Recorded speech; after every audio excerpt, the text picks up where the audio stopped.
You're listening to Side Hustle Pro, the podcast that teaches you to build and grow your side hustle from passion project to profitable business. And I'm your host, Nikayla Matthews-Okome. So let's get started. Hey friends, hey, today in the guest chair, I have Jhanilka Hartzog. She is one half of the dynamic duo known as the Hartrimony over on Instagram and YouTube. And she is a mother of two from Brooklyn, living in Dallas for the past 8 years. Together, her and her husband, Anthony, are certified side hustlers who paid off $114,000 in debt by doing various side hustles after work at their 9-to-5s. They then started exploring different business ideas, and they became millionaires by owning a cleaning business without cleaning homes themselves. And they have taught thousands of students to do the same. In today's episode, you'll hear from Jhanilka, who was 5 weeks postpartum at the time of this recording, by the way. Talk about a side hustler. And she shares how and why they got started on the side hustle path and the real ins and outs of owning a contractor-based cleaning business and how you can get started owning one as well. She talks about so much more. I love this episode. It's like a teaching workshop, real deep dive episode. So I hope you love it. Let's get right into it. Jhanilka, welcome to the guest chair. Yes, thank you for having me. Of course.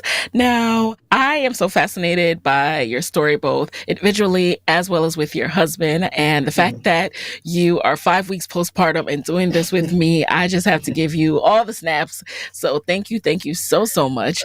Yes, I could not miss this opportunity. So I'm like, I'll be there. I'll be there. My husband can watch the baby. It's fine. Yes. And that's what I love about y'all, real teammates as well as partners and loves. So how do you introduce yourself these days? You know what's funny? That the way I'm introducing myself is going to be different because just 2 weeks ago, I got let go from my job. So while on maternity leave, so my introduction would have been, my name is Jhanilka from Brooklyn, New York, living in Dallas, Texas now for the past 8 years, married with 2 beautiful kids, and we own a cleaning business, and I still work my 9-to-5. But that part is now erased as I don't necessarily still work it. So that changes my introduction, but it is what it is. We own a cleaning business in Dallas, Texas. We teach students how to own their own cleaning business as well without working in it. So running a remote cleaning business, we've been doing that for the past 4 years. We also have a podcast, More Than a Side Hustle podcast. And so that is my introduction at this time. Who I am. Yeah. Oh my goodness. Look at the timing on that. Well, you know what? Sometimes we get the push before we're ready, right? But I really admire that about you guys. You're a certified side hustlers. Like, you're like, we're going to do this until, why, if we can juggle it all, why quit? So I have questions, but I'm not even going to let that sidetrack me about the layoff during maternity leave. I feel like that's a lawsuit, right? Like, you sound like my friends. They're like, wait, can we sue? Just take it easy. But what fields were you in outside of? So I'm a mental health therapist. So I'm licensed in New York and in Texas. And technically, I was doing on the insurance side of things when it comes to mental health. That's what I've been doing for the past 9 years. I have done private practice. I have done virtual therapy, but I slowed that down when we had our first baby. But that's my title. Mm-hmm. Okay, so I noticed that you call out that you're from BK. You know how y'all Brooklyn people do. You just had to let me know that. So you were born and raised in BK. How long were you there before you moved to Dallas? We moved here 8 years ago. So I was there my entire adulthood, if you will. So we got married in like May 2016 and then moved here June 2016. And what made you guys move? I have a feeling it's because you guys are side hustlers and the cost of living. It was really because of Anthony's job. And we didn't really start side hustling and doing those things until we moved here. I actually say that if we didn't move, we wouldn't be where we are today. If we were still in Brooklyn, life would definitely be different because all of our family and friends still remain there. So I don't think that we would have had a push or need to want to change anything in our life because we would have been comfortable. Not in a bad way, but just we were comfortable and no need to change. So it's interesting that you say that because obviously you started side hustling. I know a little bit of your journey, and for, listeners, you can share with them, like, what was your impetus to start the side hustling as far as the financial reason? Yeah, so we were side hustling to pay off debt. So we paid off $114,000 of debt in 23 months. And that's really what started our entrepreneurship journey and everything like that. So that would have been 2016 Christmas. Our New Year's resolution, I said, I want to travel and save more. And Anthony was like, that doesn't make sense. Like, we can't do both. Like, you gotta figure this out. That doesn't really make sense. And so I was like, okay, fine. That was the beginning of his journey of listening to podcasts. And so when I was coming on today, he was like, I'm just super hyped because she was one of the first podcasts I started listening to. So I have to give him that shout out. So Anthony. Around the time that he's started really getting invested in it. And honestly, what started us on this journey was Dave Ramsey. He got obsessed with that and just listening to paying off debt and stuff like that. And we took some of his lessons and tweaked it because we still had our 9-to-5 and $1,000 to save wasn't enough for me. So that was really what started our journey. And we started working at a gym, renting out our car, watching dogs, the whole nine. That's what we started. And we started our cleaning business that year of 2017 as a way to pay off our debt. So that's what kicked it off.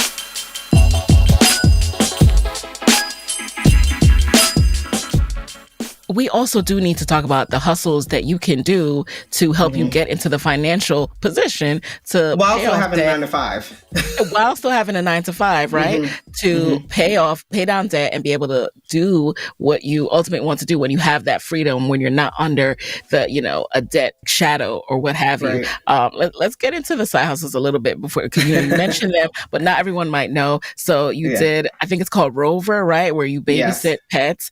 I know you guys aren't even big fans of pets like that, right? No. So coming from Brooklyn, dogs are kind of like, neither of us grew up with dogs, and most people in Brooklyn, you think of them having like pit bulls, so you're scared of dogs. You don't like, you don't really like dogs. But one of my stipulations to moving down to Dallas was that I wanted a dog and I wanted an open concept kitchen. That was something that I was like, if I'm going to leave, this has to be in place. And so we started watching dogs on Rover. It's kind of like an Airbnb for dogs instead of taking them to Petco and stuff like that. So I think the fact that we could, say yes or no, and we could meet up with the dog first to see if we liked them, if they're big or small, kind of helped us to feel more comfortable.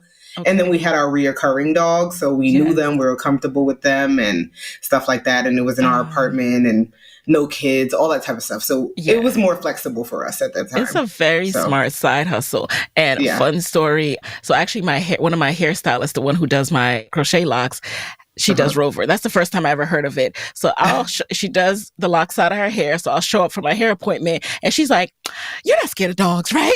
Like, no. That's what you have to ask all the time when somebody's walking in. You could have told me this before, but I can't knock the hustle. I can't knock the hustle.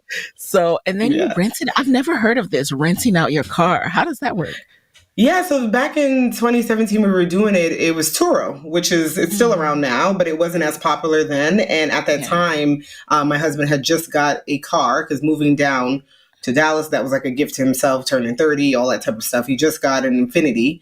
And so we rented it out to be able to pay it off. And essentially that's what we did. And so the same way Turo is, where people either pick it up from you or you drop it to them at the airport or whatever.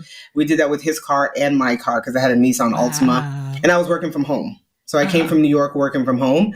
And so I wasn't really driving it. So we rented out both of them until his car was paid off. He was like, okay, I'm done. He was like, no more lending out my car. So that's what we did as well. Wow, that takes some trust. I'd never heard of that, but that's smart. You got your car paid off. And then what was the other one? You said you worked at the gym?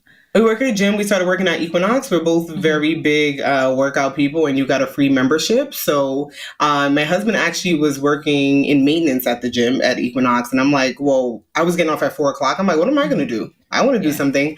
And I started working the front desk. And I was there. He had did it for maybe about seven months. Like he was putting in like 40 hours a week on top of his 9-to-5. I think he got burnt out. But I stayed until like right before COVID. I became like a team lead and manager of the front desk and everything. Like that's how much while working my 9-to-5. I really enjoyed it. It was a way to get out the house as well. We didn't really have many friends or family. So that was just another thing for me to socialize too. Okay. So I see what you mean when you're like, we were in Brooklyn with friends and family. Oh yeah. Well, meetups and And Equinox, really, we started at $9 an hour. And so when you think about that, we are high income earners, and my husband was making, over six figures. It's like, why would you work a $9 an hour job? But we had a goal, and it added up over time between Rover and cars and Equinox. We were able to throw a good amount to debt every month. So that's why we did it. Much respect on that. I like that you did it together, right? Because my next question is just about like the time, that kind of demand on your time. Like what did that do for you as far as having time to rest or just having self-care time? I'm assuming this was before kids, right? So what was the time demand? Definitely before kids. And the biggest thing that I think with any of the side hustles that we did was that we could control it. And that was the important thing. So we could always say no to renting out our car. We could always say no to the dog. And the managers at Equinox knew we worked a 9 to 5, and they were very flexible with us. And so to work there, I think you had to do 20 hours a week, really, to be part-time. And so they would be flexible in that regard as to what that looked like. So all of our side hustles, we had control over, and that made the difference. I think that if we had to, like if someone else was dictating our time, it wouldn't be as fun. It wouldn't have lasted as long. And so that makes the world of a difference. Right. And how does it impact your main hustle?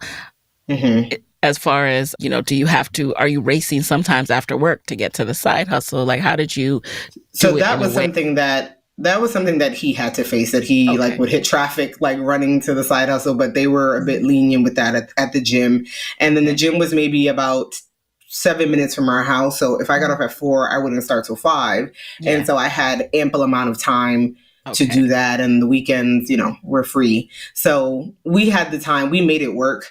A lot of times we would work the same shifts, so it didn't feel like, like the same timing. So no one's home alone, or if you're home, then maybe you're cooking for the next 3 days. And so it was just a matter of that. But once again, it was before kids. So it's a different ball game at that time. And you also had a timeline in mind, right? I think this is so inspiring. But in order to stay the course, I'm sure it's helpful to know, okay, we're just doing this until this date because the debt should be paid off by then. Yeah, so it started off by not having a timeline, but then we saw that we paid off $12,000 in 3 months. And we're like, oh, okay, so we can do this. Let's really get serious about this. And the goal was to pay it off by my 30th birthday, which we did. We hit the button on the loans 2 days before, so it could reflect actually on my birthday in December of 2018. So I love that's essentially what it was. And we put like a contract in place. Well, I put it in place because my husband, he would just go straight for it. I'm like, I need to live a life. Beyonce has a concert. I need to be able to go. So we put a contract in place. We put a contract in place. We had it on the fridge, and we just kept going for it. And we did it.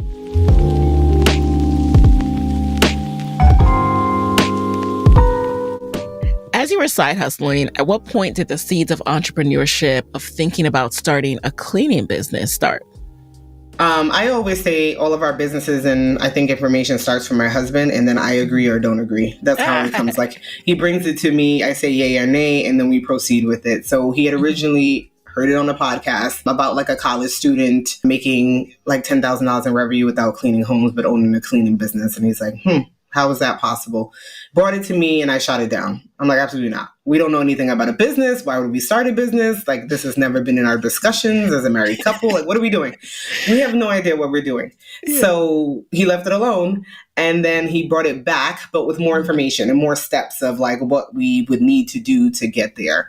And then I agreed to it. I'm like, okay, sure. This will help with the debt payoff. It's something different. Let's just do it. We never, a lot of times they say when you do a business, look for the future. And, real business people kind of think like that. But that was our first business, and we had no idea what we were doing. So it just was us like, let's try it and see. So we agreed in like October and went live in November, like the day after Thanksgiving. We had our first client.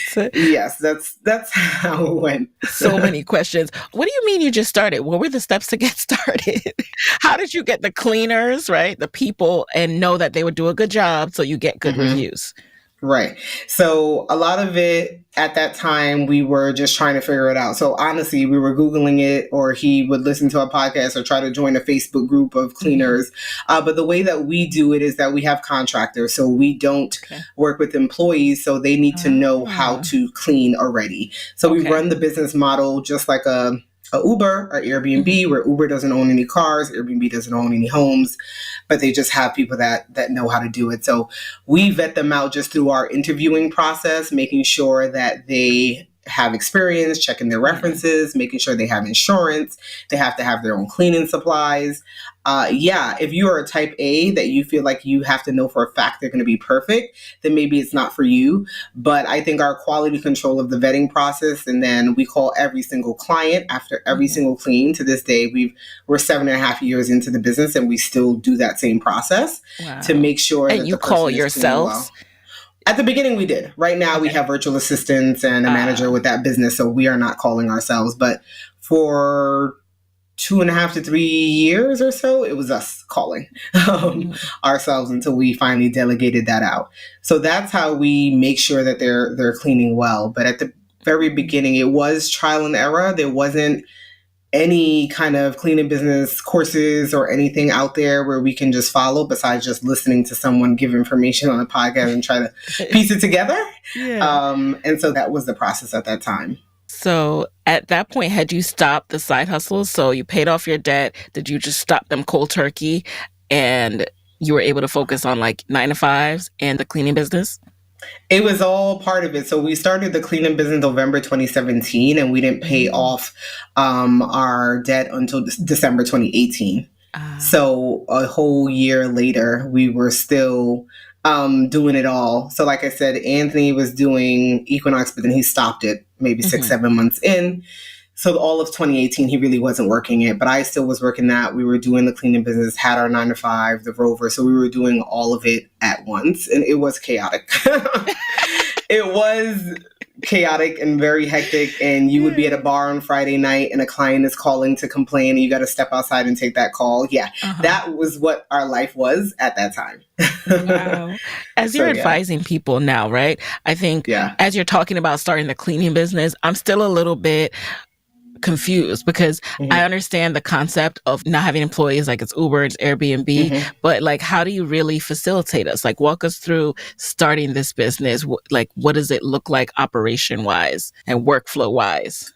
Starting it really was, we wanted to make sure we did it legitimately. So we did a LLC, we did the business bank account, we got all those things in place. We put maybe $1,000 into the account to start it off. Now, this is why I say like we followed Dave's stuff, but not to the T, because how could you start a business while paying off debt? Like that doesn't make any sense. So we did all those things, but then we started to figure out, okay, we need a website. So we started to figure out like, where do we go to find a website? Where do you go to find people? And we started looking on Thumbtack, Indeed, like care.com. And these are where we were finding people. Then we were like, okay, what do we ask them to find out information? So we have to interview them. So when we started, we were interviewing them at a Starbucks because we're like, oh, we have to see them face to face. You can't do that virtually. In the world that we live in now, you're like, duh, you could do that on the phone, right? But we were meeting them at Starbucks and doing maybe 6 interviews between a 3-4 hour block. So we were doing some of that. And then marketing, where can we start to market at? Where do you look for people when you want to clean? That's Google. I'm just Googling, That's Thumbtack. And so starting to put money into that, marketing and that was our process to then get clients and have people then go out. So to connect, we got a client now we need to have the cleaner go out and do the job. And so it was a lot of phone conversation. It was a lot of hand holding to build processes and feel comfortable and know that this can work. But I think when we got that first client on Thanksgiving, the day after Thanksgiving, we're like, holy moly, okay, we got to get somebody out there now. Right. And then our very first cleaning, that one, we had somebody, and the night before they said they couldn't go. Oh. Yeah. So we're like, okay. We went to Facebook groups for cleaners. We just started looking for like, hey, we have a job. Can anybody take this? And we found somebody, and they ended up being a contractor that we worked with for a pretty long time, to the point that when they moved out of the state, we bought their business because they were letting go of their clients. So it worked out. But in the moment, you're like, what? This is your first business ever, and somebody's canceling the day before. So you can imagine that feeling. Wow. So if people are looking for cleaners, do they find you because you have a listing for your cleaning brand on Thumbtack? What's the name of it, by the way? So is it like you have listings? So our cleaning business is Maids to Match, and it's down here in Dallas, Texas. So we don't really have a listing. People find us looking for a cleaning.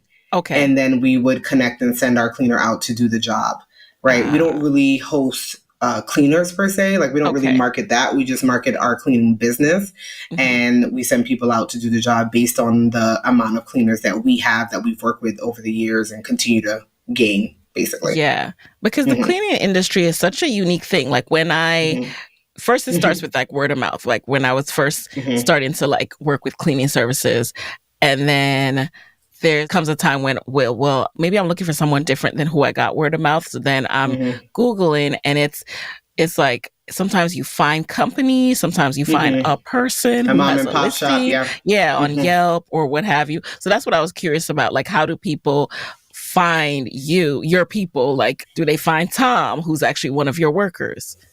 So they don't find our workers; they find our company. Our company. Okay. Yeah, that's what they find. They find our company. And so like those mom and pop shops that you're talking about are people that we may make our contractor to go do jobs because it's more work for them. And people say, well, why would they work for you if they have their own business? Because there's but so much word of mouth can go, but so much a small one individual can go. So if they have 10 jobs a week, we can provide an extra 10. Now they have 20. And so it's more money for them. And so that's why they would work for us. Just like, you know, a Uber driver. Is somebody going to pick him up off the street? No, but if he's part of the app, Exactly. So similar to that. And do you have any kind of like app or ways that you're keeping communications going with people? So when a job goes out, it's easier to put the feelers out and get somebody? Yeah, we use the app that Launch 27. It's a company that's built basically for cleaning business and other service-based businesses. So we use their app and we communicate with them that way via text and stuff like that. But a lot of them we've built, you know, relationships with, but we can send out a blast at this point and people accept the jobs and then we just assign it to them. Did you have to also do background checks? We do background checks. You do background checks. Good. We do background checks. Yeah. Our full process is really, we put out a job ad. Somebody says they're interested. We do an interview. If we feel they're good to go, we do a background check. We run references. We ask for their ID. We ask them to send a picture of their cleaning supplies. Then we have them do like a test clean, like a one-time job to see how it goes. And then we would go ahead and hire them. So many people don't make it through that entire process because it takes a long time, but that's the goal. I don't want everybody coming through. If you're really legit and you do it well, then that's the goal. And we like working with people that own their own business because generally they have their own insurance and they're serious about it. So, yeah. I love that. And then like, do you do this process a few times a year? Because it seems like you have a core group that's pretty substantial right now. So how often do you even have to go through that process? So it can be, especially at the beginning, we have a saying of always be hiring because you think that you got them and you don't. They do well and then they move or that something happens. So we always say to always be hiring. I think for the first time last year, we had put a pause on it the end of last year. So that was 7 years in the business. We were like always hiring, literally, because they're the kind of, if we don't have people to do the job, then we don't have a business, right? Because we need them to go ahead and do the clean.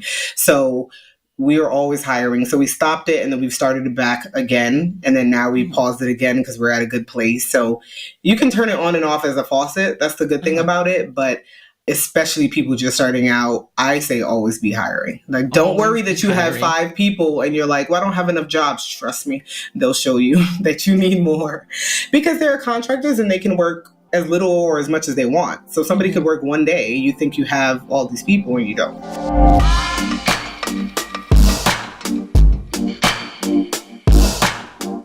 As far as the money side of things, like obviously you teach a course. This has been lucrative for you. Like you guys became millionaires, right? Like by age 35, you were a millionaire? Yeah.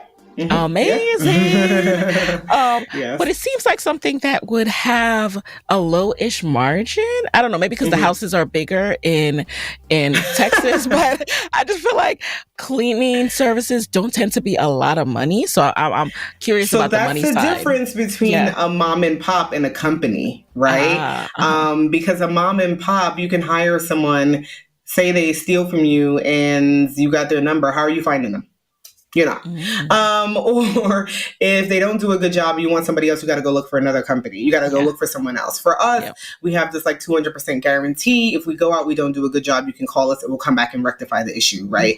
If something is broken and something is stolen, like we can rectify the issue. We do the background checks, it's a bit more trusting. So a company versus an individual is going to be cheaper. Absolutely. So we do, on average, our cleanings are about $250. And then we have a split with the contractors. Either we do a split of 60-40 where they get 60%, we get 40%, or 50-50.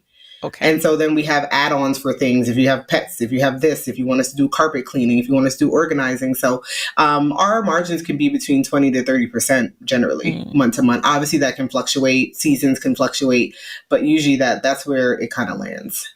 And then how long did it take to scale up to a substantial amount of cleanings per day and per week? The cleaning business was our first business, so I was particularly scared. I'm like, I don't want to put more money into it, but with marketing, that's the name of the game, right? Any business. I get emails from Target 3 times a day. Right? Do they need to? Not for me. I'm in there 2 times a week. You don't even need to market to me. But, marketing is essential to the business. But I think as a first-time business owner, that's very hard to wrap your mind around because you just feel like you're putting money out and not seeing it. Yes. But it's like, if I don't know you exist, I'm not going to purchase for you. So it's a whole cycle. It's a whole mental thing of really doing that. And for this business, it kind of goes hand in hand with marketing and scaling. So I would say we did it slower than we would now because I was definitely, scared. But it can scale in 3-4 months. Like, we had one of our students hit $1 million in sales in 2 years. Absolutely. It took us like 5 or something like that. Like we were nowhere near that. And, we have students doing 100K in 8 months. We did 100K in maybe 14, 15. You know what I mean? We were just not moving as fast. Maybe because we have everything else happening. We didn't necessarily need the money. It was just like to pay off debt and stuff like that.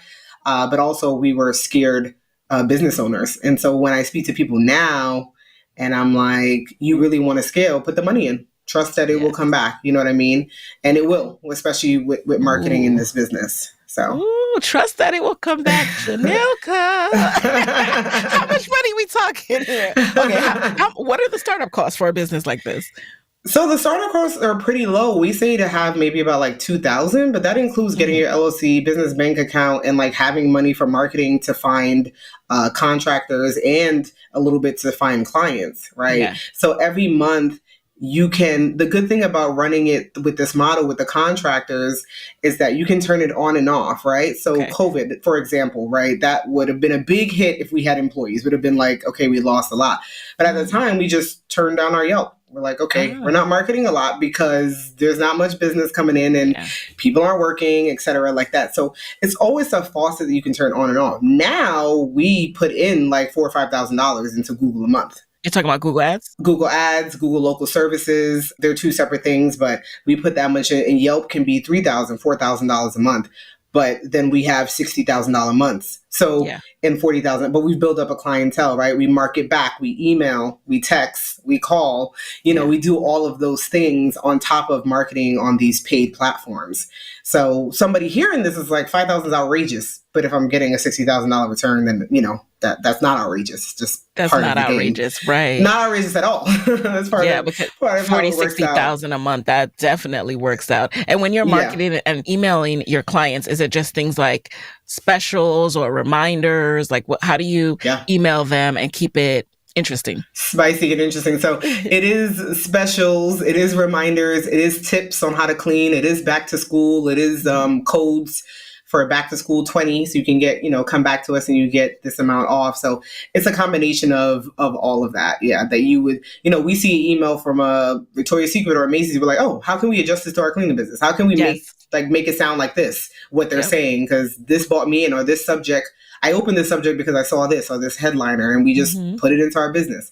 But I think that comes with time, because when you're starting, you're thinking, you're not thinking like that. You're just thinking like, I got to talk about the cleanliness. How can I get somebody to get in? I just need to give them a code. You're thinking literal. Yeah, very literal. Like there's everything around you that you can grasp from things that happen. And I'm like, oh, let me put that in there. Like right now, what's going around? Very mindful, very demure, right? Demure, so mindful, how can I put that in my cleaning business email to say like, before it goes out of style too? Yeah, it's very demure. It'll make you open the email, right? Yeah. So just little things like that is important. But I think that comes with time. I don't know that comes with someone just starting out as an entrepreneur or business owner.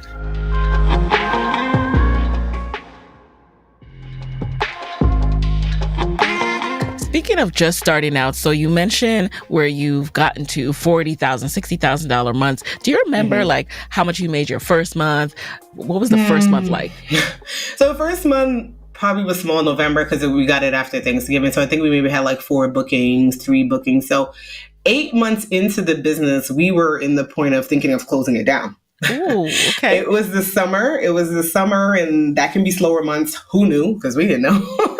That can be slower months. And we're like, is it worth it? Should we continue? Does it make sense? And my husband was like, let's at least do it for a year. Let's just see, how it works out. And then we can stop it there. If it doesn't work out, we can just stop it there. Yeah. And that was August. And then September, we ended up having our highest month. How much was that at that point? At that point, that might have been like maybe 7,000-8,000. That was like, oh, wow, okay. And the funny thing was, which is not funny, I wouldn't advise it now, was that we didn't really get like a bookkeeper until we were about 2 years in. So we had no idea how much money we were bringing in. We just left it in. We just kind of left it in to recycle the business, took a little bit out to pay for the debt, but we weren't even like really keeping track of what it was. And when we got a bookkeeper and we're like, holy, wait a minute. We have a lot of money here, a lot of profit that we're making here.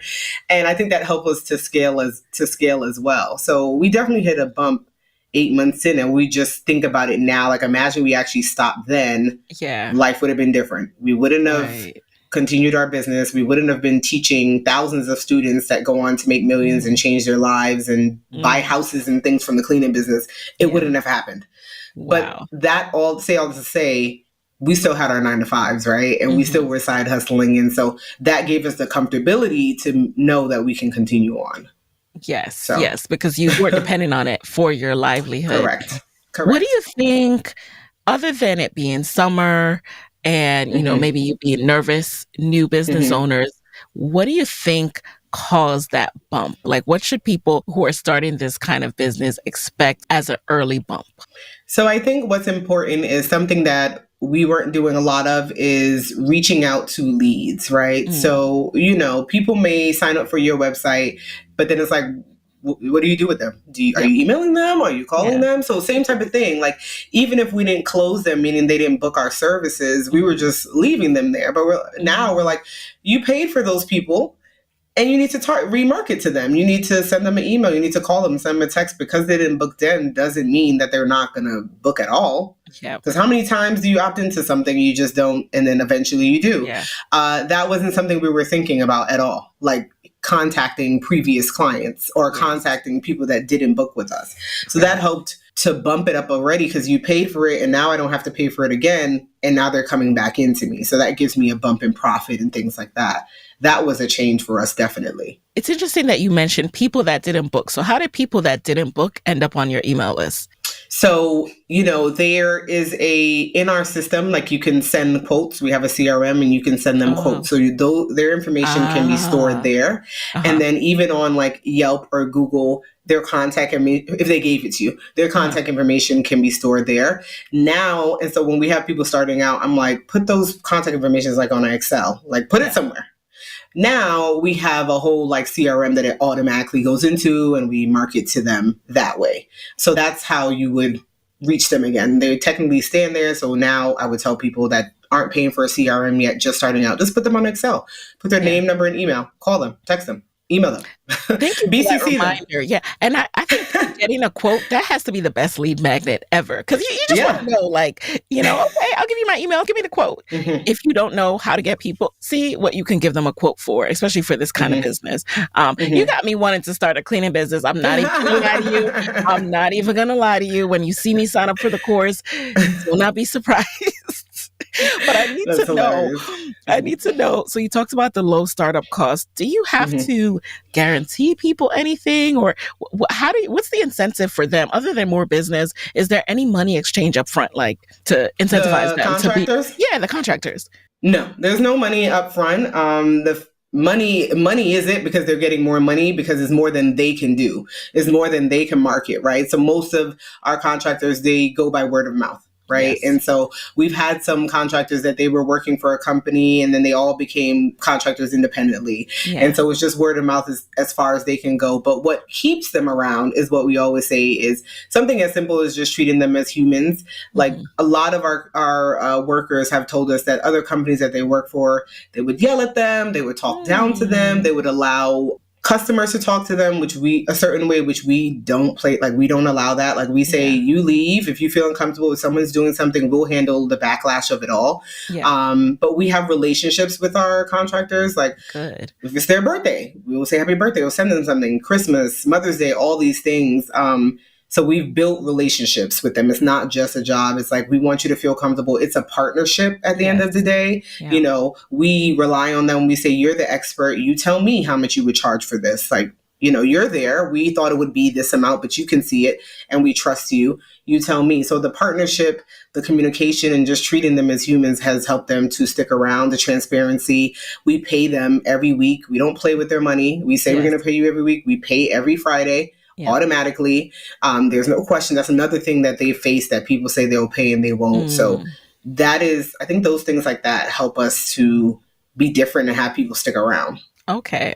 So that's also interesting too. I guess I've never used an official cleaning service because I'm used to just paying people in cash, right? After they're done. Oh no, we don't take no cash. Everything's online. No cash. Okay. No, we're not even coming to your home if you don't book online. If your card fails, we try to put a hold on it before we go out. If it fails, we are not even coming to the house. We are calling you and saying that it has failed. We need to be able to put a hold, and then we'll be there. Okay. So we do everything online. Everything is online.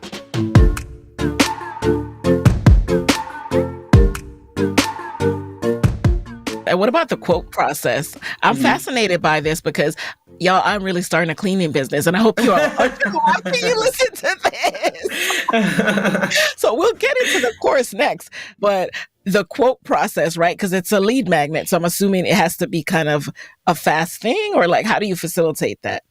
They can book us online. So they don't even have to talk to anyone. They don't have to speak to any of our, like, all of our information is online. Like, you put the size of your home, how many bedrooms, bathrooms, is it an apartment, is it a house, is it a townhouse? You say your square footage. You tell me if you have a pet. You tell me if you want inside of your fridge, inside of your oven. Is it a move in, move out, meaning that your home is empty? Do you want us to organize? Do you want us to do carpet cleaning?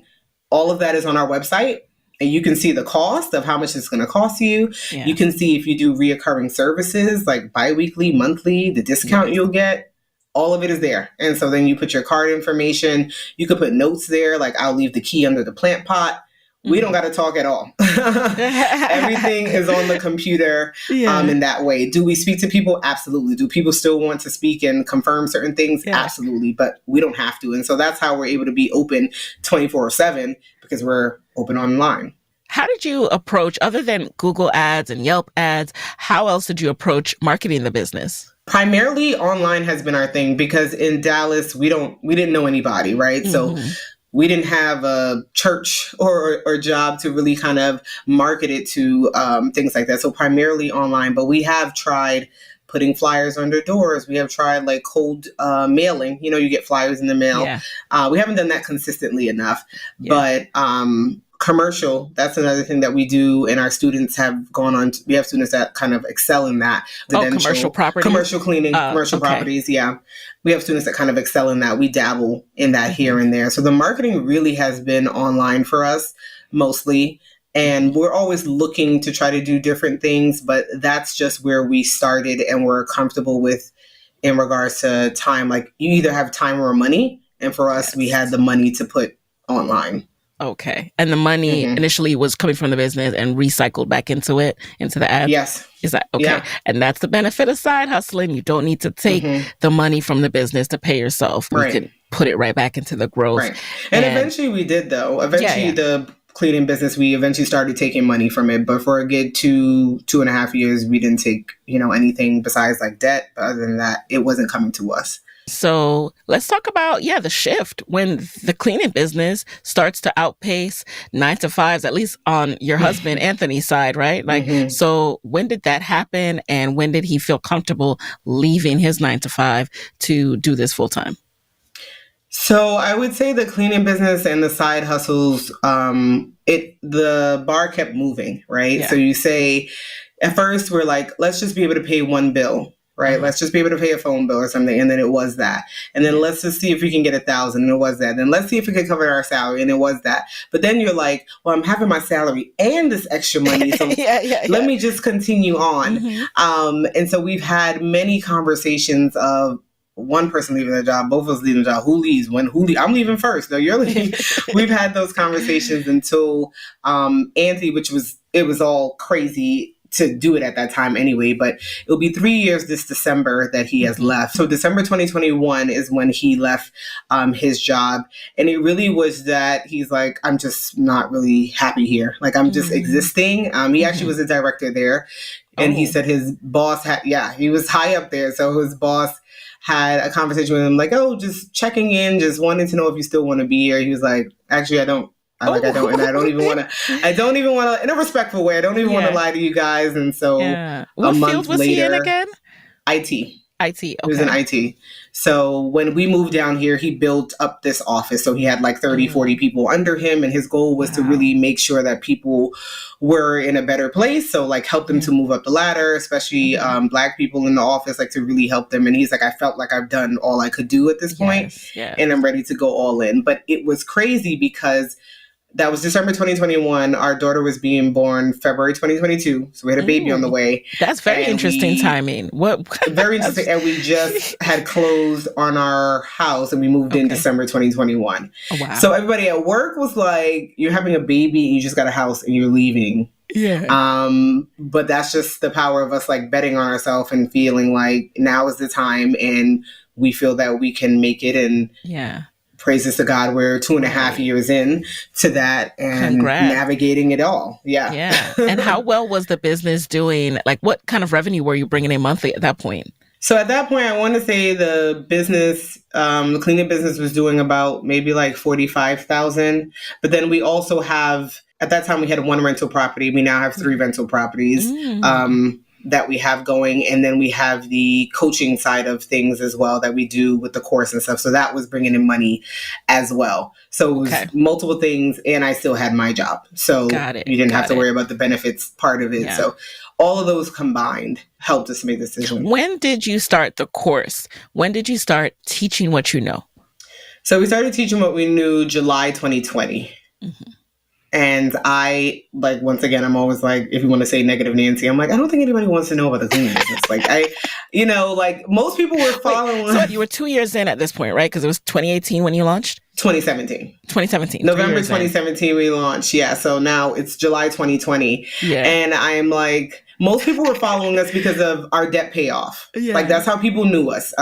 We were on Good Morning America because of our debt payoff. Like everybody knew us because of that. We paid it off so quickly, 2 young kids, And I was like, I think people want to know that. He was like, no, every time we post about the cleaning business, people are saying things. And I'm like, whatever. He's like, I think we should do a course. I'm like, they don't want to hear it. So we kind of did a thing. We kind of went on IG Live when we used to go on a lot.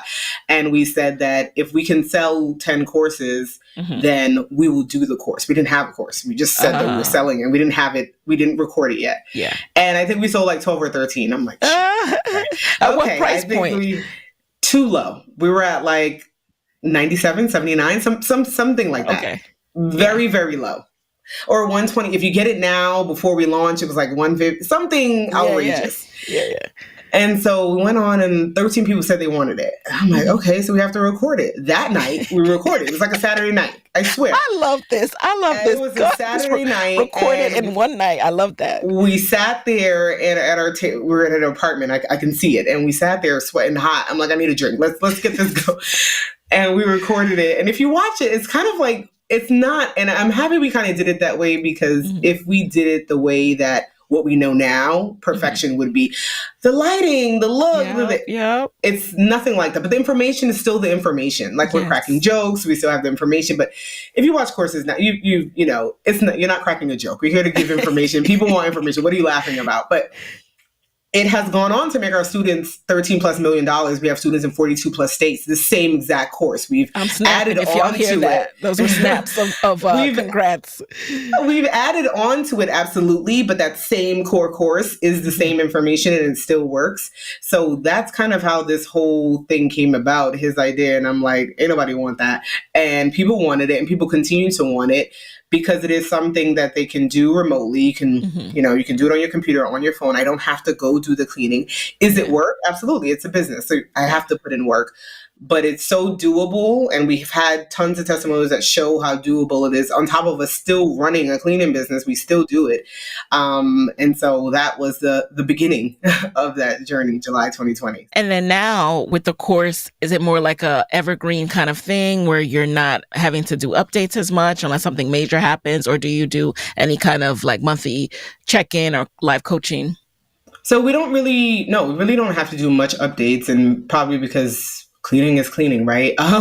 But we do have a community where we kind of talk through. I mean, because in the course, you can't possibly say every single thing that happens, right? But we have a community of people that encourage, 200+ students in there that encourage each other. We go in, answer questions, because the biggest thing, I think, is most of our students are first-time entrepreneurs. So the biggest thing is that mindset shift. It's not even really the business. It's that mindset shift that it requires for them to feel comfortable, to take that risk, to have an understanding, to not second guess themselves, not overthink. It's not as hard as it, like, it's not as hard. It's not rocket You're asking questions that don't even matter at this time. You're not even there yet. Like, Wait for that to come. Wait for that to come. So, wow, 13.5 million, you said, from what, 200 students? That's amazing.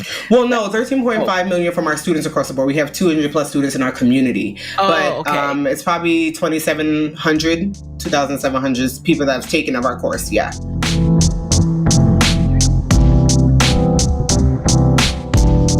So now, before we jump into the lightning round, you guys have so many side hustles and businesses. We had to go one by one, but we have to touch on the real estate next. Now, is that it? Is there another? That's it. It's the podcast, it's the real estate, it's the cleaning business, and then our digital stuff. Yeah, that's it for now. Okay, what made you decide to invest in real estate? I think because we're not really risk takers per se, right? And so this digital space is new. And if it ever cuts, what happens now? Where do you fall back on? So real estate is, which that can be choppy too, let's be clear. You're not always getting rent every month. Real estate is more of something that's consistent and long-term that we wanted to make sure that we have in place. We continue to want to get more, but right now we're just at 3. And we will hopefully continue to grow with that. But that has been bumpy and has its own stories as well. It's not smooth sailing at all. But right. What exactly do you do within real estate? Did you buy a multi-unit property and then have renters? So we wanted multi-unit, but it's very kind of difficult in Dallas. Not as much multi-units that you would find maybe in New York and stuff. So we didn't find that. So we have 1 in Dallas and 2 in St. Louis, actually, 2 properties. And we have property managers to manage that. We live a very delegate life. We're not those type of people that need to do it all. And, yes, we could have more money if we did it all, but that's just not how we operate. So, we have property managers that handles all 3 of those. So we just check in, we answer, they have to do something, yes or no. And that's how we navigate it. And then you put the investment, and then the mortgage should ideally be covered by the rent, right? And but you mentioned that you're not getting rent every month. So what has what's the realistic financial experience been like for you guys? So with one of mainly our property out here in Dallas, is really not in the best area. So we've had bumps with that, with getting somebody out and getting somebody new in. So that was like a 9-month process of just us paying that mortgage, because we had to fix it up and we had to find somebody else and do all of that. Our St. Louis properties have been, I think, better, I would say, probably based on location too. So that is stuff that we face. And then like right now, we may be going through eviction process with somebody because they didn't pay rent in like 2 months and they're like, don't have plans to do so. So, definitely it's not always smooth sailing when it comes to real estate, which is another reason that I was like hesitant about it. But I think that there's more ups and downs, and that's part of business. Essentially, we're willing to take that risk when it comes to real estate. Interesting. So, I admire your practical approach to risk. I think I'm in that same boat in terms of I want to research, vet, and weigh the pros and cons. But at the same time, the mindset shift that I have allows me to say, okay, now here's how we can approach it.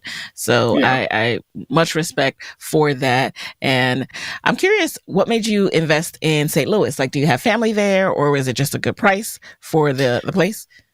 St. Louis, we met someone actually online that she does St. Louis properties out there, that she does real estate and kind of essentially holds your hand, like finds the property, rebuilt, like does the construction.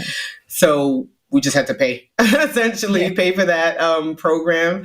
And then it became, we own it, and it went like that. That's really how we did it. But no, we don't know anybody in St. Louis. I've actually never been there. So I don't know. No, I've never been there. And so I don't think we have enough time to unpack all my questions for you, Jhanilka. So no, I've never been there. But that's how we did those 2 properties. I can give you her name if you want, but that's how we did it. So you have a podcast. You guys have a podcast called More Than a Side Hustle. What's that about? Yeah. Do you help people manage all these side hustles? So we've done interviewing of other people, and we've done just us two. Most of it is just us two. And we talk about everything from entrepreneurship to our life, to our differences, because we're similar, but very different. And so I think that helps our dynamic. Also just managing it all. We talk about that. We talk about our travel. We talk about our kids. So it's everything in one. And that's why we named it. At first, it was called Heartzog Hustle, our name.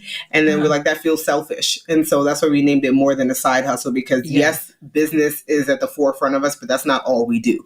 We have, we have marriage meetings. We travel a lot. We do content. We go to New York and stand on tables and brunch. Like, we do other things.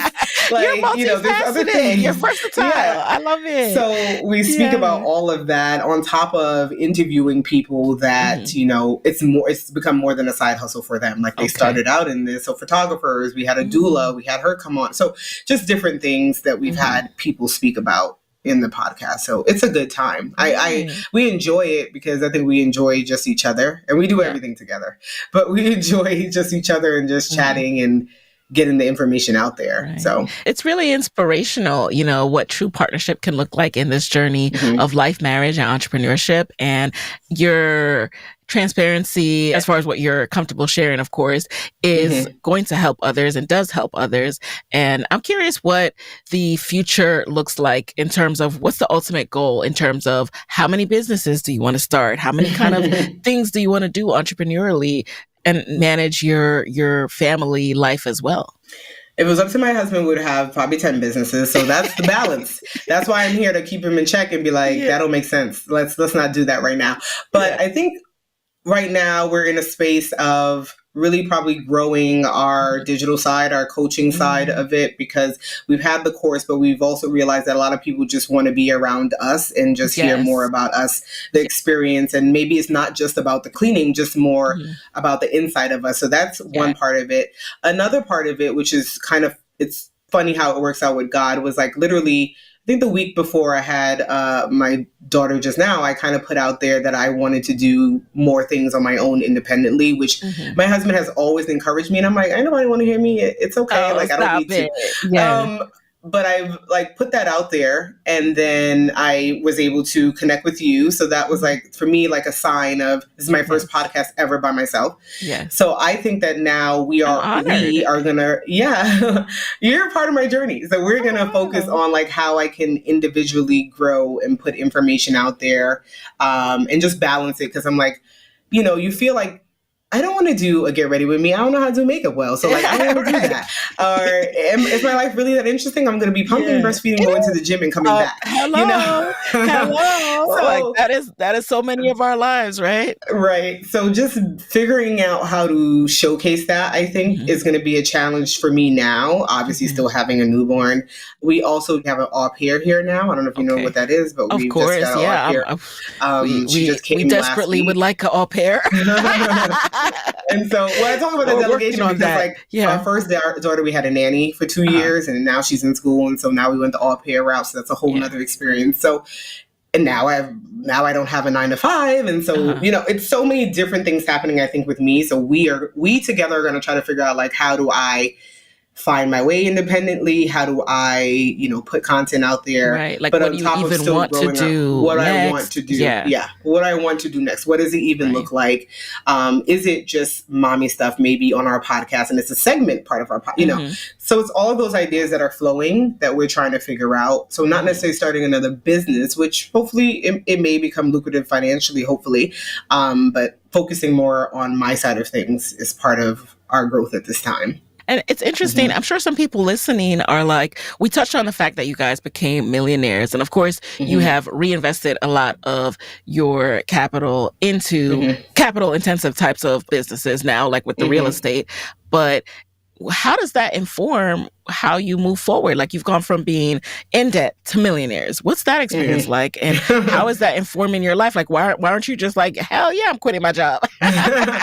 Which is what everybody has said. I think that, and I said that to someone, I'm like, 80% of me was like, I wanted to leave anyway. I've been wanting to leave. Maybe God had to force my hand. I probably wasn't going to pull the trigger. 20% of me is like, that becomes part of your identity. Like, I was there for 9 years. I got my master's in this. So, but at the same time, I can always do therapy. Therapy is always going to be needed. It doesn't need to be in that capacity. I can do it in any way. So that is that part of it. And I think just being confident, I guess, is part of it. Like, I am confident in a lot of things, and especially just being comfortable in doing things together, because that's what I've known that we've done. So now doing it independently is something new. And so feeling confident, feeling kind of cringy about it, figuring things out is a whole new experience. So absolutely, I could have quit my job years ago at this point. I just did it for whatever reason. It just felt like, well, we're navigating it all anyway. Why not continue? So, so I'll be figuring it all out, and hopefully sharing as I figure it out, which can be helpful to somebody. So document. That is my mood for this current phase of life. Like, build out loud, learn out loud. You never know who you're helping. It helps people to connect with you, and it's just fun to look back at how far you've come. So, like, look at this. Like, you ever look on your socials? Like, look at this video. This is horrible. We're like looking down here, and it's gray. It's not clear, but that's part of it. You just grow. It's just nice. It's so funny when I get the flashbacks on Facebook from when I used to do the Facebook Lives. I'm like, I'm proud of that girl, right? And I'm sure you're proud of when you guys look back. Like, I'm proud of you. You showed up. You did it. You moved forward when you were like, I don't know if anyone's going to care about this, and now you've helped people start $1 million cleaning businesses. So love that.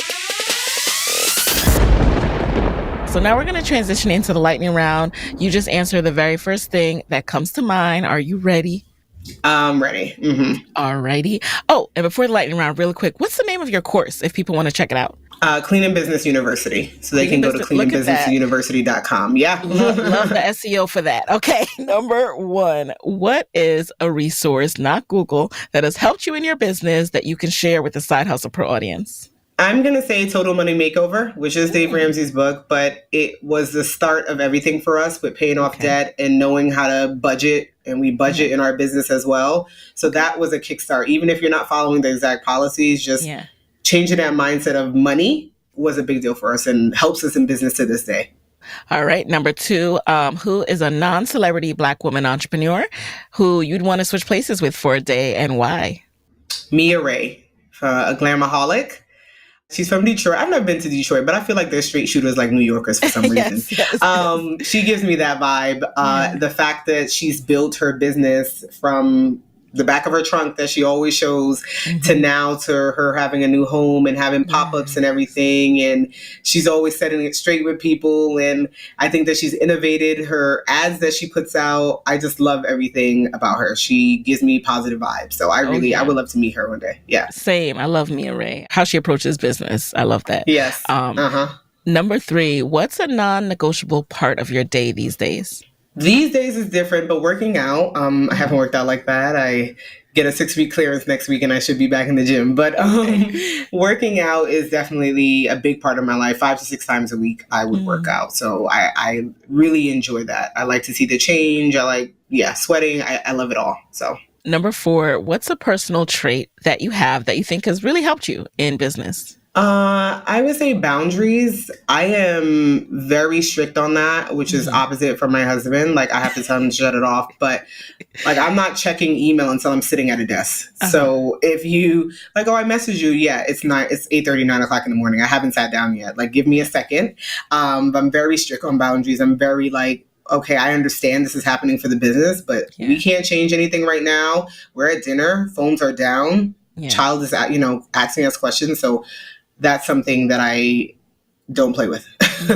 Boundaries in the business. Yes. And then finally, what is your parting advice for fellow women entrepreneurs who want to be their own boss, but don't want to leave that 9 to 5? So you don't have to. That's my parting advice. Yes. I don't think that you have to. I think you can manage it all. Obviously, it depends on your job. But then I think there's different seasons and there's times where I'm working a 9 to 5 and I got to work a 5 to 10. Like it's just what I have to do. So you don't have to leave your job. We've never encouraged, and I would never encourage anyone to leave their job unless they want to, obviously. But do both of them. Why not? Do both. Do something, do both. And with that, where can people connect with you and your multitude of businesses and courses and resources after this episode? So cleanandbusinessuniversity.com is where you can get our course in regards to us, the Hartrimony, and I'll spell that. That's for YouTube, that's for TikTok, that's for Instagram. It's the HARTRIMONY. And that's a play on our last name in matrimony. It was our wedding hashtag. And the podcast, wherever you listen to podcasts at More Than a Side Hustle podcast. So that would be Yahoo, Apple, Spotify, any of those, you can find it. And the visuals for our podcast is on YouTube as well. So that's where you can find it. Well, Jhanilka, thank you so much for being in the guest chair. This was very highly informative. So I am so grateful that you were here. And thank you for having me. Of course. And there you have it, you guys. I will talk to you next week. Hey guys, thanks for listening to Side Hustle Pro. If you like the show, be sure to subscribe, rate, and review on Apple Podcasts. It helps other side hustlers just like you to find the show. And if you want to hear more from me, you can follow me on Instagram at Side Hustle Pro. Plus, sign up for my 6-bullet Saturday newsletter at sidehustlepro.co/newsletter. When you sign up, you will receive weekly nuggets from me, including what I'm up to, personal lessons, and my business tip of the week. Again, that's sidehustlepro.co/newsletter to sign up. Talk to you soon.